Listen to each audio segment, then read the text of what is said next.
Welcome to Thriving Tribesmen. My name is Kuri, your host, and I'm excited to be making this episode. Today, we're going to be talking about reducing tension on difficult conversations. When it comes to changing a sexless relationship, you have to develop the skills to have difficult conversations. In fact, the changing of a sexless relationship is about 90% behavior and then 10% conversations which are navigating the behaviors that are you're either doing or either what she's doing. So you're addressing those. And generally, when it comes to changing a sexless relationship, if you want to see it from an overview, it's more about examining the comfort zones that the person is in that are negatively affecting your relationship, and then you challenge them to come out of, or at least operate out of that comfort zone, so you can have high frequency sex. In other words, you're also having a fulfilling relationship for both of you, and it requires, again, you having to navigate negative emotions as you operate outside the comfort zone. So you can see why having the skill of having a skill to communicate, or at least have a conversation, becomes very important, especially when it comes down to the fact that you're trying to pull somebody out of their comfort zone. They will do everything they can in order to stay there. And generally, the go-to for many women is they will shame you, they will blame you, and again, same old story. So when you try and bring up something that is really important to you in order to have a better relationship, and as soon as you bring it up, you almost regret why you brought it up, because all of a sudden it turns out to be that you are the most horrible husband in the whole world and the most horrible dad in the whole wide world. And really, when she's going through all of this, it's just this real response to, again, really not taking accountability for where they are. It's more importantly just again, unconscious act of wanting to stay in a place of comfort zone. So it's similar to, when somebody, I've watched this program before. It's called My 500-Pound Life or something like, where these people are so obese, they can't leave the house. They're bed bound pretty much. And when it's now time to start doing something about it, they become aggressive, they become abusive, just because they don't want to start losing weight, even though they know that their life is on the line. They could be potentially dying and they've got all these consequences. But even though there's that, when it's time to actually make the move to change, there's so much resistance to it. And again, this is why it's important then, how do you reduce tension when you're having those conversations? Because when you can reduce the tension, it's equivalent to when they say mudding the waters. At some point, if you leave it long enough, it will clear and you'll be able to see it through. And basically, that's what it is. You're really trying to get it clear, at least getting the point clear that this is for our good. It might be painful now, it might be horrible now, you might experience horrible feelings, and it might be incredibly uncomfortable to actually start doing some actions around this, but it's for the benefit of the relationship. So again, once you can clear the waters, or at least reduce the tension enough for you to convey that message, you are a step closer to where you want to be, which is a high frequency sex within your relationship. So hopefully I've pre-framed that for you and got you excited about what we're going to be talking about, because this is one of the key things when I've been teaching guys. We do one-on-one coaching. I still do one-on-one coaching. We've had 3 additional clients that have come on, and I still do one-on-one coaching. I've had to work it around how I sleep, so I can get better sleep as well, so I can be highly effective. But at the moment, it's working very, very good. So when the way we coach is that I'll coach you on a concept as in when you need it and when you see it's appropriate. But at the same time, when it comes to, again, removing your wife out of your comfort zone, or for both of you to move out of your comfort zones, then you're going to have the ability to have conversations. So generally, the guys, when I speak to them, we almost rehearse. We call it, it's like practice and then there's game day. So usually I call it game day when you go and speak to your wife about this thing that is going to cause a tension amongst the conversation. So I'll say, we'll go through scenarios of how she might react to it and our response to it.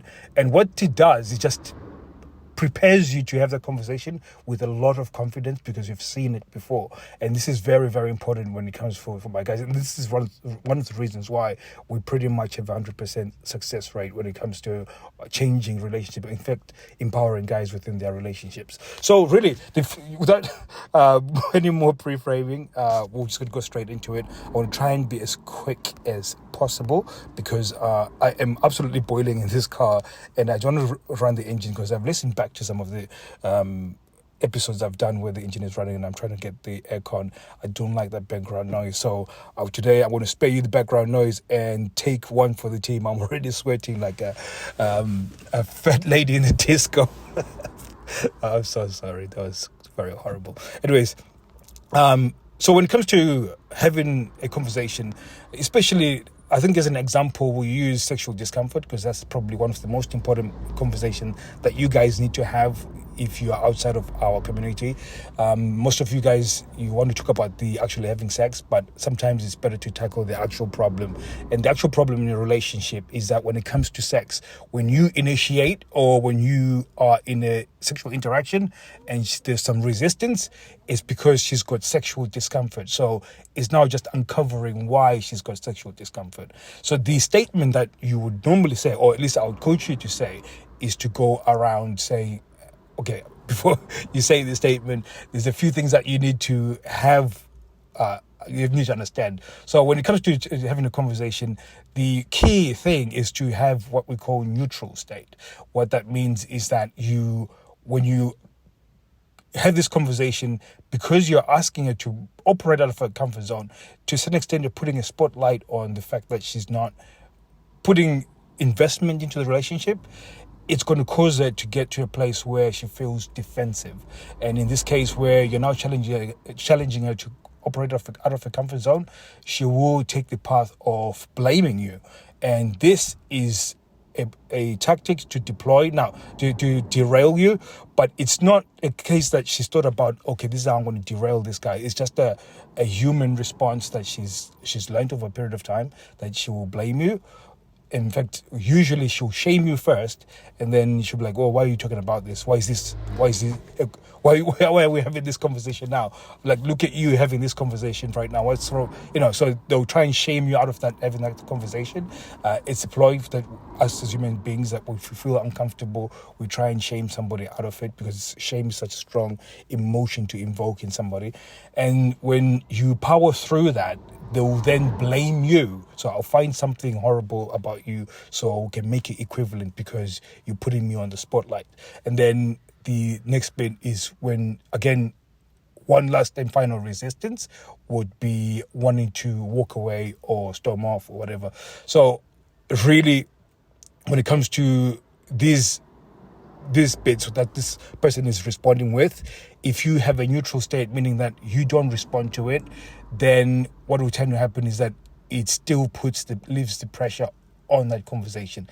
If you respond, the pressure goes onto you, and then what tends to happen is that person then feels the need that, okay, the pressure's not on you, then I can walk off, or I've taken charge of that conversation, which then in this case you've lost, because again, you're not going to get the important information across. So again, this is very important. And again, your body language, you have to be relaxed as well.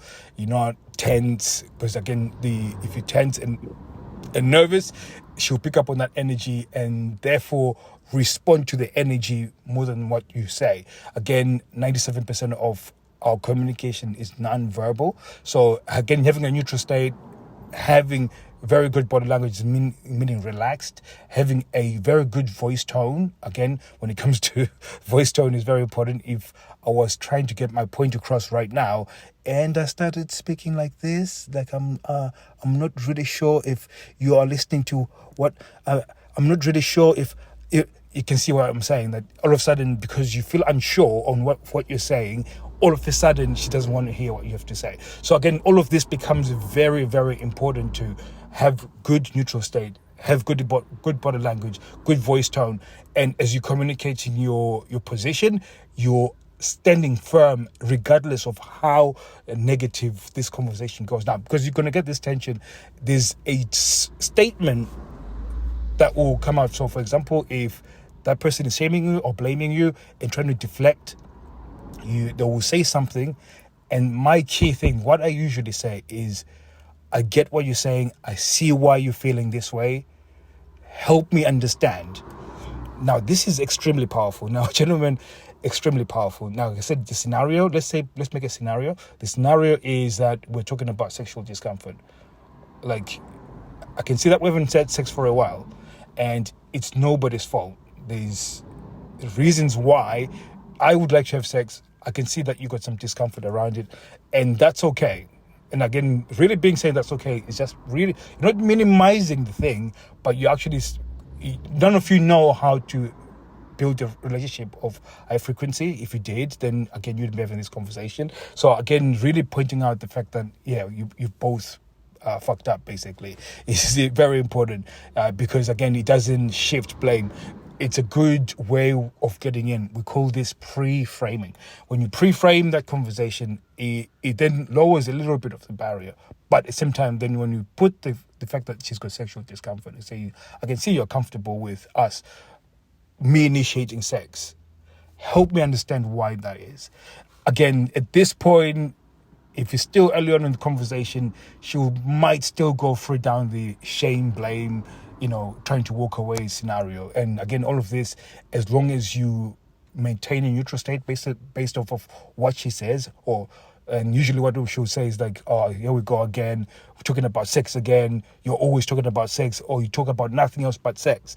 All of a sudden, that's a derailing tactic. She wants to derail you from having that conversation, because she knows that she's wrong. In fact, I'll guarantee you 9 times out of 10 when I speak to guys, they say it's like she's unaware. She's perfectly aware, because you guys, she didn't want to have sex with you early on in the relationship, there was the time where you guys called the honeymoon phase, where you had loads of sex, where you made your decision that this is the partner I want for the rest of my life. She knows what that looks like, and she knows the frequency that you had. She now knows that there's a decrease in that, and she's already, to a certain extent, blaming herself, to a certain extent, blaming you, to a certain extent, cataloging issues to justify not having sex with you. So there's certain things that will be causing her, and again, this is a side note, there's several reasons why sexual discomfort exists, and then how they justify it for themselves. A different episode that I'll be probably making sometime in the future.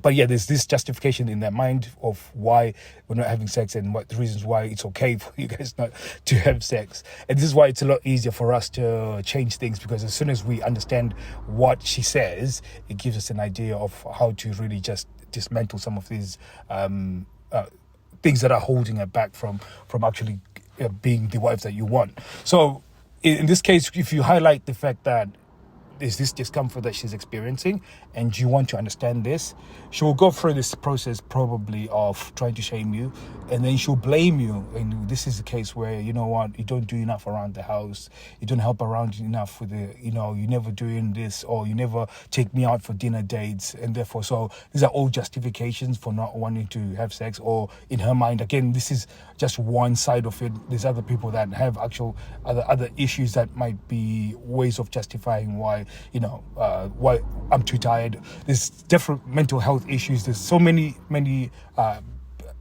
ways that people have justified this. And again, like I said, this is going to be a different episode. If you want to hear this episode pretty soon, go to Thriving_Tribesmen and just DM me justifications. Then I know that there's enough people that want to hear this episode. So it really becomes important to say the statement again within that interaction.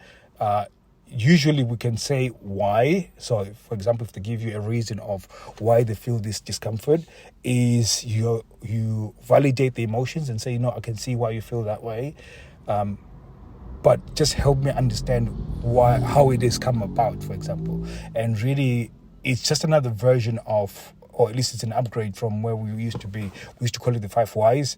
It's a concept from the Japanese when it comes to lean manufacturing, where that if you find issues, in order to get to the issues, it takes you 5 whys to find the root cause of the issue. And really, when you can do this, where you keep asking why, but what I found is that when you ask why, it starts putting a little bit of frustration, because it's almost it feels I'm trying to look for the word. It feels like it's not personable. It's not within the realms of intimacy. So I approached. I found this by accident when I was speaking to my wife, and we're having this sort of real tense conversation, and it just helped me understand. And and this was a long time of us having really being on separate pages and really not knowing where to go, where both of us were frustrated and we're on the verge of both, again, really not doing very well with the relationship. But I ended up saying, you know what, I don't really know what's going on here, but just help me understand. And all of a sudden she started opening up, and I thought, oh, that's weird. And I've used it several times now, and I've seen that it's a much better way of communicating, and it's almost gives off this empathy side of things, where you're like, okay, I really want to understand what you have to say, and it communicates. It's such a powerful way. And again, her feeling was, I felt like you really wanted to know what was going on with me, and the fact that you got the skills of understanding that as soon as she mentions an emotion, I'm frustrated, I'm angry, I'm scared, I'm sad, I'm depressed, you have to pick up on those words and then validate those words. Okay, I can see why you would feel stressed. I can see why this would cause depression. I can see why this, again, shows empathy, shows that you're listening, shows that you're with her at this point. So again, when you do this, it's a lot easier than to communicate what you need to communicate. For example, when we're talking about the sexual discomfort, then as you communicate and she speaks about the emotions or whatever it is that is holding it back, then you can go to the point where you then